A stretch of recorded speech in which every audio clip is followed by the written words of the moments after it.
வணக்கம் மக்களே. விடிய எழும்பினோன்னே எனக்கு முதல் வேலை இந்த முத்தம் முழுக்க கூட்டி மாங்கஞ்சல் எல்லாம் அள்ளி போடணும். இப்போ விட இலையுதிர் காலம்ன்றதால மாங்கஞ்சல் சரியாக கொட்டுது. ஒரு பக்கம் கூட்டியாச்சு, இனிதான் இந்த பக்கம் கூட்டி அள்ளணும். இதை கூட்டி அள்ளிட்டு தான் அடுத்த வேலை பார்க்கணும். விடிய டீ குடிச்சிட்டு டியூஷனுக்கு போயிட்டு வந்துருக்கிறார். இப்போ தான் இவர் கொஞ்ச நேரம் பாடம் சொல்லி கொடுக்கணும். நாளைக்கு 1-2 எழுதணுமா, அதனால் பழகிக்கொண்டிருக்கிறார். அதுக்கு 1000 கதை வைக்கையாம் குதண்டுதான் வேர்க்குதாமன்னு சொல்லி பேனை போட்டு வச்சுட்டு தான் இருந்து எழுதி கொண்டு இருந்தது. பெரிய பாடுபட்டிருந்து ஒரு மாதிரி எழுத வச்சாச்சு. இப்போ எழுத வலிக்கிட்டார். அதுக்கப்புறம் தான் சமைக்கலாமன்னுட்டு புழுங்கல் அரிசி அப்போ போட்டு ஒரே இதாகவே தண்ணிக்குள்ளே போட்டு அடுப்பில் வச்சா தண்ணி வடித்து கஞ்சியாக குடிப்போம். கஞ்சிக்குள்ளே கொஞ்சம் தேங்காய் பாலும் உப்பும் போட்டு குடித்தா நல்லா இருக்கும்.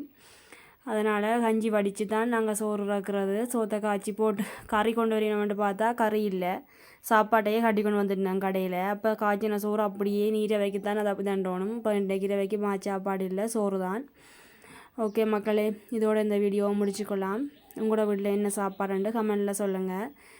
என்ன மாதிரி வீடியோ இருக்குன்னு சொல்லி கமெண்டில் சொல்லுங்கள். புதுசாக இப்போ வீடியோ போட ஆரம்பிச்சிருக்கிறேன். எப்படி இருக்குது என்ன செய்கிறேன்ன்றதோட தெரியல. கொஞ்சம் மிஸ்டேக் இருந்தாலும் அட்ஜஸ்ட் பண்ணி